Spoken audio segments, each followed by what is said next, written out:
Hello and welcome back to my channel. My name is Bonnie and my channel primarily deals with cruise destinations, extend your cruise ideas, and travel related tips.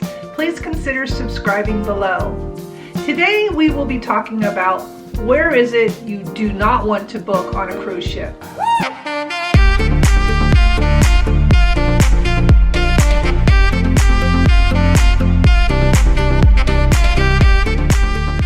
First of all, what's your tolerance? Are you able to handle noise? Does it bother you at all?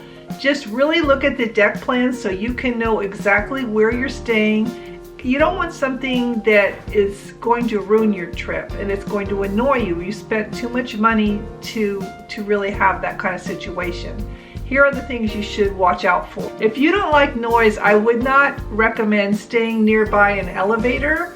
Actually, I wouldn't recommend any elevator in general, aft or forward. Sometimes, like for example on Carnival, the very aft elevators, there's a lot of entertainment that gets let out in the back, and so people are making their way up the elevators and walking back and forth, and there's lots of noise, people talking.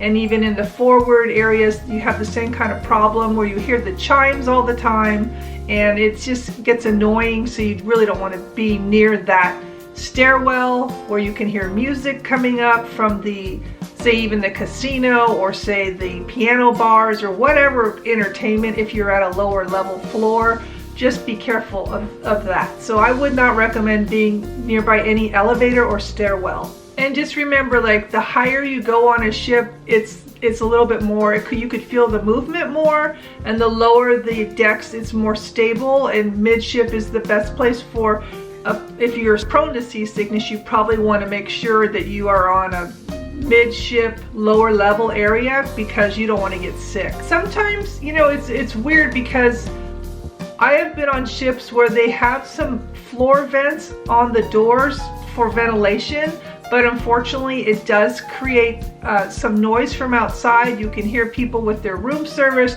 you can hear people walking up and down. And if you're in a busy area, say you're on the floor where there's the atrium and people are passing to go to the bar, or they're going to go to dinner, or say you're on the dinner floor, you have a lot of people walking back and forth, so it gets kind of noisy. So just keep in mind that you probably don't want to book a floor where there's a lot of movement. It's best to have a floor where there's rooms above you and rooms below you, not anything else. You don't want any kind of activity, so there would be no reason why someone would be walking by unless they were just going to their room. It's true, you may want to book a spot because say you want to be by the kids club, or you want to be by the spa. I mean, you don't want to be near somewhere where there's all night eating venues, or below nightclubs. You don't want to have. You don't want to be near theaters or music, or say the disco that's up till super late at night. Any place with late night action could be noisy. Just look at your deck plans and see, when you're looking at your room, what's above you, what's below you, because that's crucial. You don't want a cabin above the casino because it's noisy, but not only that, if people are smoking, I'm not sure. I think last cruise I went on, they were smoking outside, but some ships allow smoking in the casino. And if that's the case, you don't want to be smelling the smoke going up the stairwell. Apparently Celebrity is a no smoking casino.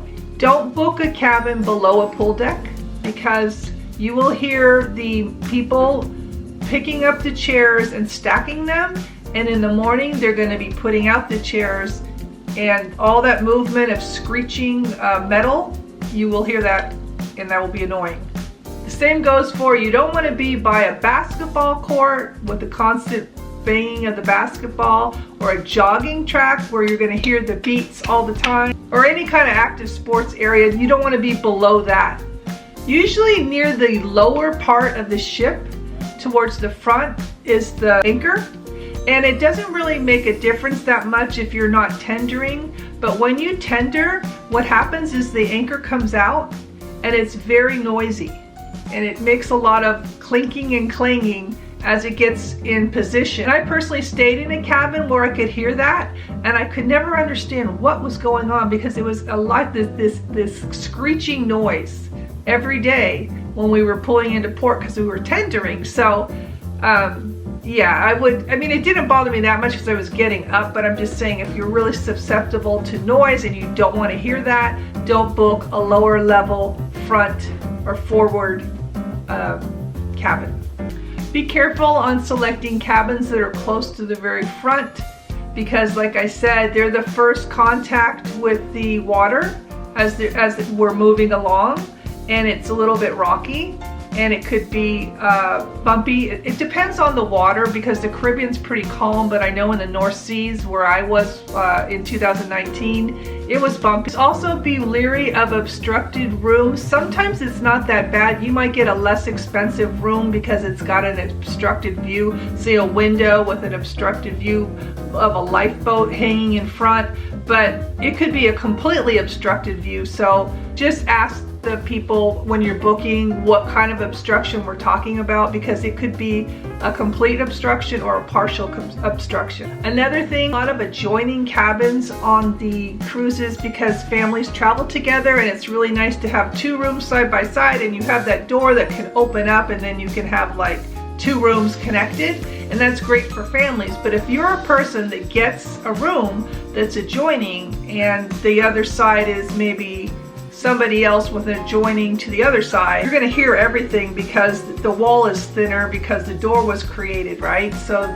you'll be hearing that noise. So I would just probably try to not have an adjoining room connection if that's possible. These are all kind of funny things to look for. I mean, when I first went on a cruise, I didn't really care where I stayed. I was so excited. I didn't really understand any of this. It didn't even matter to me. But as I've cruised more and more, you get more selective. You start realizing what irritates you and what doesn't. And so these are just things to keep in mind. If it's too picky and you don't care, then just get that guaranteed cabin and be done with it. But if you are particular and you don't like a lot of noise, because it can ruin your trip, and you spent so much money on this, you want to make sure you have a good time. And you don't want to hear these people next door and all their problems. Don't be near elevators, don't be near stairwells. Look at your deck plans, make sure there is nothing above or below you. It's best to have cabins above and below you for the most quietest room.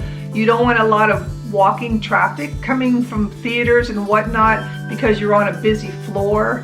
And then of course you want to be centrally located, so it's really up to you. I mean, ultimately it's up to you. I can tell you personally, I've had the anchor room. I remember once I stayed somewhere, I stayed in a cabin where I can continually hear rolling carts. And I think I was above the kitchen, or I don't know where I was, but I could just hear rolling carts all the time, like they were preparing for something. So just, like I say, if I would have looked at a deck plan, maybe I would have seen this, but it's like, again, people don't think about this, they're just too excited. But you can think about this now that I've told you what you should think about. So I do recall once where I had people next door to me, they stayed out till 4 o'clock in the morning every night. And so you would hear them come in.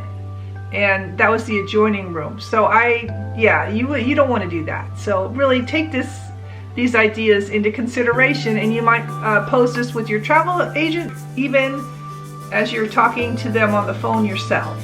That's it for today. Thanks so much for watching. Please subscribe below for future videos just like this one. Check out my Northern Europe cruise videos to give you some inspiration.